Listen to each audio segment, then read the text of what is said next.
Hello, it is 10 a.m. in New York, 4 p.m. in Johannesburg, and 9 p.m. in Bangkok. Welcome to In Transit with Sundae-Bean. I'm an intercultural strategist, transformation facilitator, and a solution-oriented coach. And I'm on a mission to help you adapt and succeed through any life transition. When I think about probably the scariest life transition I've ever been in, it's definitely this journey into becoming a mother. The whole pregnancy about how is this going to work? Will it work? The labor itself, and then those first moments where you have that child in your arms, has definitely been a process of surrender for me. And I had a healthy, normal pregnancy. I can't imagine what it would be like if you are in a pregnancy that comes after pregnancy loss, or you're in a high risk pregnancy. That is another level of dealing with surrender and trying to control what you can and let go of what you can't. So to join us today, we have an expert, Parijat Deshpande, who helps support others during their process when they're with neonatal loss, birth trauma, and more. So first, let me welcome you, Parijat, back to the podcast. Hi, Sundae. I'm so glad to be here. So Parijat was with us way back in episode 8. Please do not go back and listen to episode 8. Parijat was amazing. I was very much a beginner at podcasting. So let me reintroduce Parijat for those of you who are not familiar with her work. She is a trauma-informed health strategist, high-risk pregnancy specialist, somatic trauma professional, best-selling author. It's so cool to watch your book just get popular across the internet. Speaker, advocate for women who've been through second or third trimester loss, preterm delivery, neonatal loss, birth trauma, and those who are preparing for high-risk pregnancy. That's some big stuff, Parijat. You are by people's sides in times of so much surrender and so much uncertainty. Gosh, I mean, I can't imagine how it feels to do the work that you do.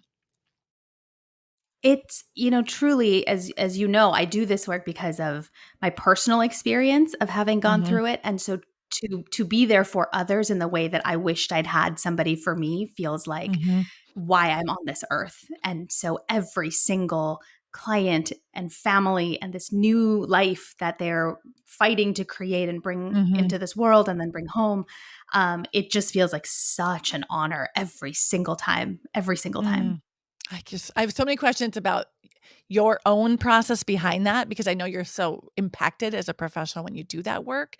But before we do that, I want to just say a little bit more about what you do. One of the reasons why I wanted to bring you on is because you specialize in somatic trauma healing. I want you to help us understand what that is in a second. Somatic trauma healing, integrative health, and mind-body medicine. I was super interested because you help guide women to restore balance in their nervous system, their endocrine system, and their immune system to reduce the risk of pregnancy complications and preterm delivery in their next pregnancy. Like, that's massive, right? You do so much. So you use the word somatic, and not everybody understands what that is. Do you mind just giving a quick sort of definition of what somatic work is? Oh, sure. Yeah. Somatic work just means body-based. So it means body first, thoughts later. Yeah. And what it needs to include in its purest form is, as I mentioned earlier, all parts of the body. So we are doing access to all branches of the nervous system. We are accessing and utilizing our musculature, our fascia, our joints, our ligaments, our tendons, movement, posture. I mean, we're doing all aspects of the body to really get deep in, down to the cellular level of what is our body telling us, and then what does it need, and then giving us that so we can complete that stress physiology cycle that we've been stuck in. Can you tell us a little bit more about your approach? I know you say you're trauma informed. You've got a neurobiological approach to optimizing their health and their care. Can you just share more a little bit about what you do and how that is connected to your mission to ending prematurity and improving pregnancy outcomes worldwide? Absolutely. So when we look at the top 10 reasons, top 10 most common reasons for preterm delivery, on that list, among smoking and recreational drug use and various other factors, is stress. Now, Mm, when we hear the word stress, people often balk at that and say, "What? I didn't cause my preterm delivery." And as somebody mm, who has a micro preemie, I get that. I get that. mm, Um, and also, I think that having been the patient, it really opened my eyes to how much that actually does play a role. Not stress as in what I'm thinking and what I'm doing and how I'm at fault, but stress physiology, like what is actually happening in our body when we say the word stress. And so it is in that vein that I started diving into this world of neuroendoimmune work and the integrative approach and the neurobiological approach. Because what I was very interested in is, like I said, what's happening inside the body when we say the word stress, when we say that somebody is stressed, especially in pregnancy, what does that actually mean? Right? Because we're mm, only seeing the tip of the iceberg, but something's happening underneath that is impacting health. And we know this outside of pregnancy. And I was mhm, particularly interested in pregnancy. And so my approach truly is looking at the nervous system and all aspects of the nervous system. So oftentimes when I say the word nervous system, people think we do deep breathing, and that's absolutely not what we do, because mm, that's it's not a part of the body that we actually need to regulate. It can regulate on its own.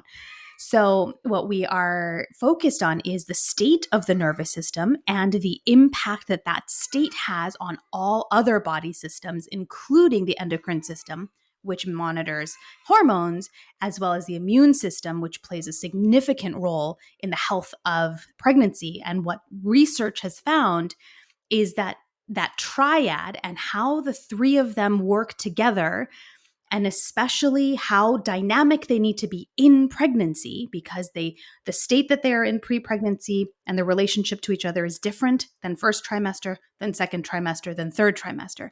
We have to allow for a body to be able to do that dance with those three mm, systems. So I sometimes use an analogy of a three-legged stool, but it's actually not that static. We're really looking at three different elements that actually do this beautiful dance together to support a healthy pregnancy. When we are in a body where the nervous system has identified a threat and shifted the body into a survival state, that dance changes. And mm. that change actually impacts the health of the pregnancy and potentially maternal as well as fetal outcomes. And so, what I typically do is kind of go through a client will come to me and say, "But I've done everything. I've gone to psychotherapy. I've been on medications. I have all these people on my team, and it's still not quite there yet." Mm, And it's mhm, usually this. And so we go, "Okay, let's get out of your head and into your body. And let's see, mm, what is the story your body is telling us." And from there, we start piecing the puzzles together to say, okay, what's missing in the healthcare? What's missing in health education? What's missing in terms of what your body needs to no longer need to create this state of survival? And how do we get you into safety so that that dance between the three systems can resume the way it needs to? wow, there's a lot there. I'm also just thinking, get out of your head and into your body is not an easy request. It is not. It is not. No, it's not. Oh, wow. So, tell me a little bit about, why would someone come to work with you? Like what's happening in their own lives that they end up working with you? Yeah. So in I've found that over the years, the people who are really ready to do this work are ones who have unfortunately had lived experience of how things can go sideways. And Mhm. typically, they are people like me who have experienced pregnancy complications and preterm delivery in a previous pregnancy, or they've experienced second or third trimester loss or Mm. neonatal loss. They have gone farther than you're quote unquote supposed to make it, and everything's Mhm. supposed to be fine, and then it wasn't Mhm. fine. Mm. And it was their lived experience that showed them either there was inappropriate or negligent medical care, or they had the right medical care that they wanted, but something was still missing from it. Mm-hmm. And usually they will have checked a lot of boxes before they come to me. They've tried acupuncture and chiropractic and yoga and meditation and mindfulness, and they kind of have done the whole thing. And then they come across trauma-informed care, which Mm-hmm. unfortunately is not standardized in our maternity and prenatal world. And so that's kind of what piques their interest. And I think what really brings them over to say, yes, I'm ready, is this recognition that it has to be body based, because Mm-hmm. anything that we do that's thought based is like just the tip of the iceberg, Yeah. expecting that we're going to address the whole thing. And they have lived experience of that too, that that's not enough. It may have been helpful, but it's Mm-hmm. not enough. And Right. so between that and then just their vision of, I just don't want that to happen again. And I want to do everything in my power. And if this is a piece of the puzzle, I want to address it. And they're so clear about that. And that's Mm. usually when we start working together. So, I mean, that's the thing that I've learned about trauma is this, how it is embodied and how it's maybe even embodies that experiences are not even conscious, right? I've done some, looking into like even intergenerational trauma. It's so complex, right? What is trauma informed, right? What does that mean? And how do people know that they're getting trauma informed care? Yeah. So the phrase trauma informed in and of itself isn't a great telling.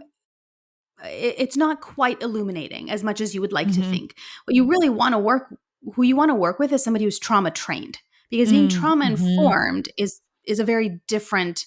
Anybody can become trauma informed because if you Mm-hmm. study enough, but Mm-hmm. trauma trained means you know how to actually take that knowledge and apply Mm-hmm. it. So if you're working with Mm-hmm. any kind of service provider, that's what you're looking for. Unfortunately, we're a little far from that. So we Yeah. start with trauma informed, Right. and in fact, in my work, when I'm working with providers and practitioners, we actually even start with trauma aware. Are Yeah. we even aware of Mm-hmm. what trauma is?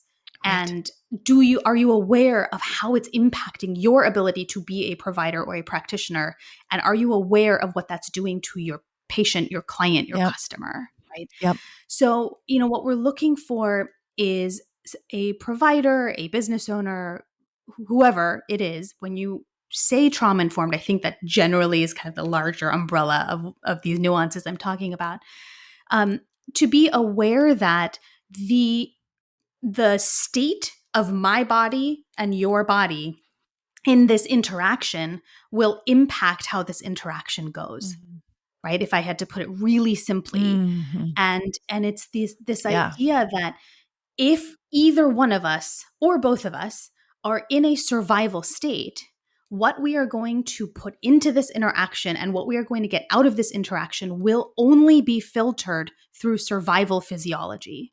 Meaning, Mm-hmm. if I'm in a survival state right now, I am much more likely to misinterpret a vague facial expression or a change in your inflection in your voice as something that's threatening, versus if I were in safe physiology, I I would be much more curious about, oh, I wonder what you meant by that, and maybe there's a different explanation for what you just said or Mm-hmm. something.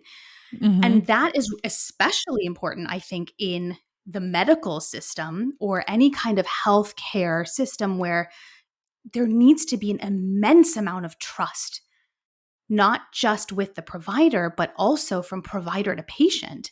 And that needs to be there. And that is, if it's dependent on the physiological state of each person in that relationship, then we need to be able to identify what those states even are to know how to build that trust, that safety, and that communication between the two. So for when I hear that, I think it is very cutting edge when I think about the industry, right? Like, especially in the medical industry, it's about the other, the patient. You're always looking at them and it's not about you. And even in psychology, right? It's this blank slate. So it's always about the other. And what I'm hearing there's something about attunement with yourself, attunement with the other. And I love this because I'm a qualitative communication researcher. And I always believe that our presence impacts outcomes, right? So it's like just the state that we're in and our energy impacts people. So, oh my gosh, like that is when I hear that, I hear it is such a high level. It's a high bar, but it's the right bar, right? And it is what we need to be thinking about to give people the type of care they deserve for these high stakes, Yes. right? That's Yes. massive. I'm curious about you. Like, what do you need to do as a practitioner to show up? I'm going to say clean, right? Where you've done your work, you're, in a secure mode. What do you need to do to prepare for your interaction with your clients? Yeah. I would say there's two things. Okay, three things. So one is I work with a very, very, very, very small number of clients at a time for Mm-hmm. this reason, Yeah. because practically I want the flexibility to be able to be available if anything does happen and they need some Mm-hmm. uh, assistance. They're at the doctor's appointment and something happened, or they had to go to the hospital and something happened, just for practical reasons, but also because it is really heavy work. Yeah. And I need that space for me, and Mm-hmm. some of that space is then filled with alone time. Some of it is filled with my own support system to Yeah. help me kind of rejuvenate and support myself. The second thing I would say is I have a recognition that I'm not going to show up perfectly. And Mm-hmm. so my intention is never to show up with, I am safe and I'm fine and I'm ready, because that's not Mm-hmm. realistic. And Mm-hmm. especially in this pandemic that keeps going on forever, it's not realistic. And Right. that is, if we're going to add one more word to the approach that I have, it would be a salutogenic approach of, we're not going for perfection. We are Mm-hmm. going for the fact that physiological safety is what we want kind of as a common experience most of the time. And also Mm-hmm. there will be times when I am activated, and that's real. And so do I have what I need to help me come out of that before each of Mm-hmm. those calls? And so it takes the pressure off that, things are happening in my life as well. And Yeah. can I Watch the news. transition? Right. Which I don't, Right. because Yeah. I would never show up Mhm. anywhere. Right. Right. Right. Oh man, Exactly. I just think that you are setting the bar high and well, right? And I think it's a great model for other practitioners to follow. I would also add for other industries, like in the coaching industry, in the psychotherapy industry, for other industries where we're dealing with people's lives and their futures. It is so important. So can we, there's so much I want to cover with you, but let me just focus on a few things. Um, Tell us more about what we need to know if you are going to engage in trying to have a pregnancy or are in a high risk pregnancy.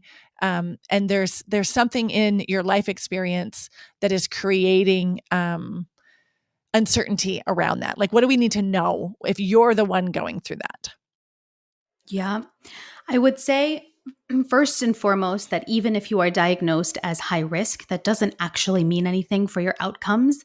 I know that that can sound really scary when a doctor says you are officially a high risk pregnancy, or next time you're pregnant, it will be a high risk pregnancy. And that phrase can be Mm-hmm. really scary for some people. For some people, Mm-hmm. it's very validating because they know that they're going to get extra care. And for others, it's really scary. And so I really want to highlight that just because you have that qualifier, it doesn't say anything about outcomes. All it means is you are at added risk. You or a future baby are at added risk for complications. And so you will have likely additional monitoring more than a low risk pregnancy would. And that's all we know for a fact. Mm. Beyond that, then we have to take it almost like peeling an onion. What do we know now? What do we know now?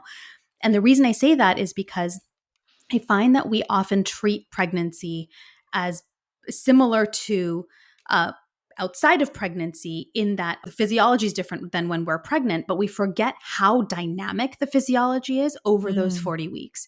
And Mm. so there's very little, I feel like I have to say this often to people who want to work with me about, I cannot predict, if even if you do this work pre-pregnancy, I Mm-hmm. cannot tell you what's going to happen in the first trimester or the second trimester, because what I Mm-hmm. can tell you is it will be different. And Mm-hmm. even though you do say the neurobiological body-based work for trauma healing pre-pregnancy, there are things that will unveil themselves in pregnancy that we just don't know what they are yet. Right. And so I think being really open that because it's a dynamic experience, having support all the way through is so important. We can't spot treat pregnancy. I mean, we really can't spot treat anything in health, but Right. really not with pregnancy. Yeah, Like, right. really can't do that.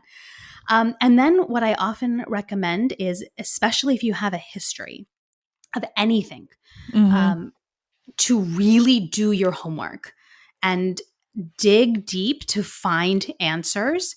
I have a personal, very strong belief and value that when a physician or any kind of medical practitioner says we don't know, it means we don't know yet.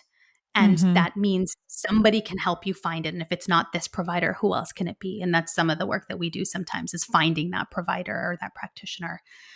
So don't settle for no answers. Look for them, figure out what happened before, and get really clear on what that might mean for your future pregnancy. Where are the gaps? Get really clear about that. The more you understand what happened before, the much better off you're going to be about making different decisions for your next pregnancy. So interesting. I used the word surrender in the beginning. And there's obviously surrender, but I'm also hearing agency, right? Like, yes. And it still doesn't mean the outcome is going to be what you want, but there is agency Right. to impact how this dance happens. Yes. That's beautiful. That is beautiful. There's something that it just gives me hope, right? It gives me hope in a time, in a period of people's lives where they feel out of control, or, it's like, how did my body know to grow a uterus? Like, how did that happen? And it's so beautiful. You do feel out of control. It feels like it's happening to you, but I'm hearing you can do some things to regulate. So I know there's a lot of nuance here, but just big picture, what are some of the things that your clients do or practice during their pre-pregnancy or pregnancy process that impact their experience? Well, pre-pregnancy, I consider it kind of the foundational phase where we do a little bit of everything. So we're doing somatic work to help them heal from what they've been through before, whether it's a loss or birth trauma, medical trauma, whatever it is. We do some of that. We support their health to make sure that they've got what they need for a strong foundation for a healthy pregnancy. Oftentimes they've developed a chronic illness or an autoimmune disease that's often stress-induced from the previous pregnancy, hypertension, autoimmune diseases, things like that. So we want to kind of get that addressed from a neurobiological perspective, because they've got everything else covered in terms of diet and lifestyle and all of that. And then we go into their health care and we go, what questions haven't been answered adequately yet? Can I get you those answers, or do we need to build the team out a little bit differently? Are we interviewing new people? Are we firing people and hiring new ones? Like, what's going on there? And we do all of that in that foundational phase to get them set up. And part of that is helping them, as we talked about at the beginning, get back into their bodies, which you said so perfectly is very, very difficult to do. And so, especially if you're living in a body with traumatic stress, your body is actively trying to keep you out of it because you don't need introspection when you are in that survival state.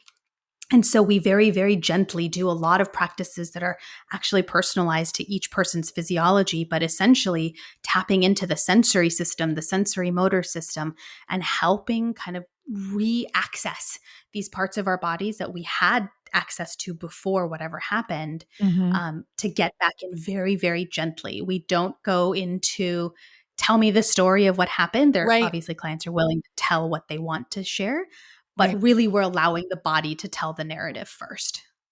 I think that's so fascinating. And I mean, keep in mind, my work is also very CBD based, like very cognitive, processing and very word related. And that's one of the things I think we are sometimes too much in our heads and our stories, and we are ignoring the story in our body. And that's why the work is so important.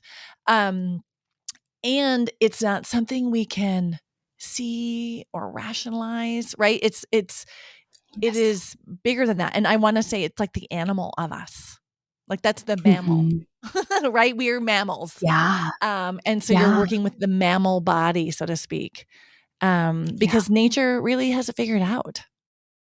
Yeah. And we're just like Yeah. supporting that. It makes me think about how important this work is for anybody, right? Like regardless of their family status or what they're trying to create in the world, just getting in your body in that way. I'm curious what clients report later about the skills that they learn for things that are non-pregnancy related. What are some Oh of the my things that people gosh. say? I got a message not too long ago, actually, from a client that I worked with. Gosh, it's probably been 3 years now. I can't believe that. I can't, but it must have been 3 years at least. Mm-hmm. And she sent me a message, and we had worked through the Path to Baby is my program through pregnancy, from conception through homecoming. And after her whole really complicated experience and all of that, and she sent me a message just recently saying, I had to take my child to the pediatrician for, I think, a vaccine or a checkup or something, and they were scared and they were really Mm-hmm. having a tough time being there. And she said, I was doing the practices with my Mm-hmm. child, and my pediatrician was watching, and my child just completely felt so safe. All of a sudden, you could Mm. see it on his face, his whole body just changed. And then they were able to proceed with the appointment and whatever they're doing. And just to hear that from Mm-hmm. somebody of, she didn't just do this for herself. She did Mm-hmm. this so that her, at the time, the fetus could benefit Mm. from the work that she was doing. And now it's come into parenting as well. So she's teaching her child, her Mm. toddler, that this is how we are in the world when we feel scared, when we feel overwhelmed, Mm-hmm. when we feel helpless. I cried. I just Mm-hmm. went, Yeah. oh my goodness. Mm-hmm. You're Oh, making me tear geez. up. No, because that's the bigger question. Like, how do we stop this cycle? How do we stop the stress cycle? How do we stop the trauma cycle? Like, how do we not pass on those unhealthy patterns that we learned, right? How do we create new Yeah. patterns? Like what you're doing, and this is what I meant about there's a larger impact that you're having beyond the individual or that family. It's much bigger. So that child will go into the world and self-regulate in a way that others might not. And they're going to pass it on to the Yeah. team they lead when they're adults and their partnerships, right? It's just gorgeous. I love the work that you're doing. It's so amazing. I'm just wondering, is there anything else that we need to know about your work or things that are often misunderstood um, around the topic and the work that you do? I think there's one thing that pops into mind, which is kind of what we started with. That's, we hear the word stress tied to health complications, and especially around reproductive health and perinatal health. And it can feel really shamey and blamey. And so what I really want to hit home for people Mm-hmm. is that stress is the word that describes the physiological chain reaction our body has at a nonverbal level to keep us alive. That's all it is. And Mm-hmm. sometimes it shows up as thoughts, sometimes it shows up as mental health symptoms, sometimes it shows up at cardiovascular symptoms, respiratory symptoms, reproductive symptoms, digestive symptoms. But it is a physiological chain reaction that happens outside of our verbal abilities. So it is not your Mm-hmm. fault. I really, Mm-hmm. really want to drive that home. It is not your fault whether you have developed an autoimmune disease because of traumatic stress or chronic stress, if you have heart disease, if you're dealing with asthma, if you're dealing with pregnancy complications. It is not your fault. And your body is asking for what it needs to come out of this survival Mm-hmm. state. It Mm-hmm. sounds Mm-hmm. so woo sometimes, and I don't know how to make it sound more concrete, but Mm-hmm. our Mm-hmm. bodies are asking for it. Mm-hmm. And we Right. just have to retrain ourselves to hear it. Right? We have hunger, it's a Yes. signal, we feed it. And so if we have stress response, it's a signal. And then we do, and that's why I think we don't do well as a culture, right? Yeah. If we're hungry, we know to eat. If we're thirsty, we know to drink. But if we have stress, we normalize it, right? Oh, you must be really productive, right? You're like, you've got a lot Yeah. of responsibility. We glorify it. Or if you're stressed, then you're not doing it right. Like we don't look at it like, like another internal signal for our bodies. Yeah, And I don't think, exactly. up until my 20s or even early 30s, I lived from the chin up. I was just basically ahead, and my body, it was like, actually, let's just ignore the body. Let's Yeah. work against the body. And at least in my culture, I didn't learn how to do that. And I have to do that in my 30s and 40s, right? Yeah. Yeah. So the work that you're doing, I know who you work with directly, but I think it applies big picture for so many people. It does. Yes. And in the pandemic, actually, I ended up expanding my services a little bit to outside of pregnancy because there were just so many people who were recognizing, oh, we're 18 months in, we're 2 years in. I get it now. My body is Mhm, screaming mhm, at me and I'm mhm. ready. I'm ready to approach it differently. So yeah, I agree with you that it's quite generalizable Yeah. in some ways. Yeah, Yeah. it's beautiful. To speak a little bit about your own personal experience, I'm curious what advice you have for people who are in relationship and community with those who are going through this process, who are trying to start a family or have had complications in the past. What advice do you have? What should we do and what should we absolutely not do? Don't tell them to relax and calm down. Do not say that.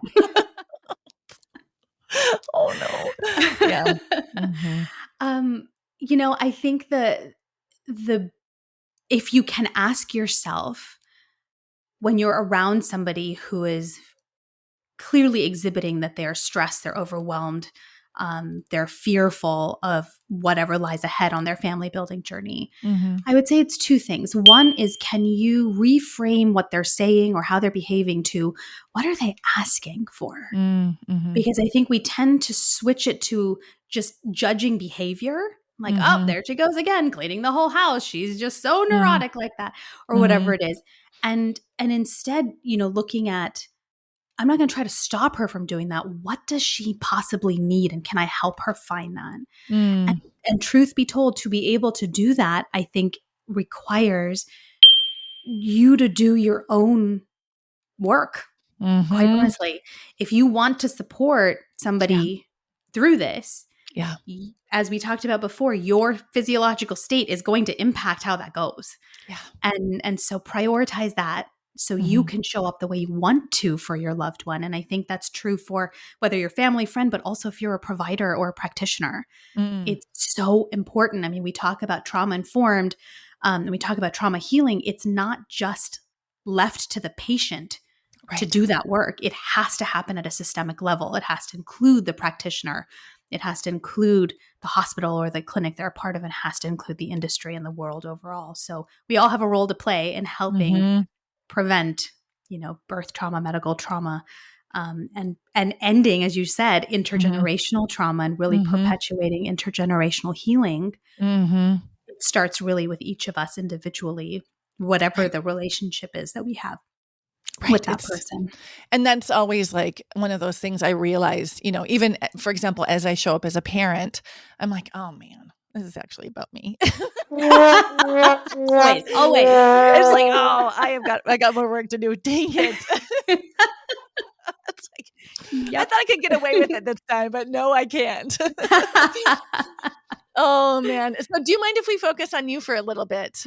Sure, sure. And so it sounds like, I mean, you do such amazing work, and it sounds like part of your work is doing your own work, right? To stay in Mhm. that commitment to your clients. I'm curious a little bit about, what's going on in your life, bigger picture. There's a lot going on in the world, right? As you know, I have this process called ATT, Ambitious Transformation and Transition. I'm curious, what transitions are you feeling right now? Oh my goodness, I feel like everything is in transit at the moment. Mhm, mhm. Totally. I mean, I think parenting is just one gigantic transition Yeah. from Mhm. conception through end of life, it Yeah. seems.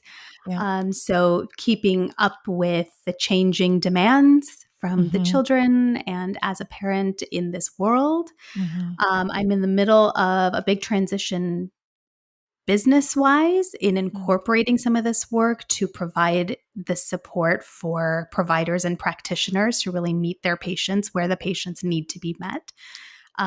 So that's been really exciting. Mm. And a lot of personal transitions and about kind of where we want to live and where we want to be and how we want to move around in the world, given that we are a high-risk family and we're still in an ongoing pandemic. So I would say we're in the point of transition with lots of questions and not a lot of answers quite yet. That's a lot. Yeah, that's a lot. So when you think about that journey for you, oftentimes when we're in transit in so many layers, there is an internal transformation that happens or external, for example, the pandemic, or something performance led. It kind of sounds like you're going through all three transformations at the same time. It seems like it, yes.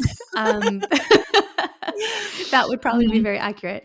I think I'm definitely most inspired by the internal transformations for sure. Like once I can understand, imagine, visualize, whatever we want to call it, what that next step can be, it feels like everything clicks into place. So a lot of the work for me has been internal, even when there are external transitions happening. Right.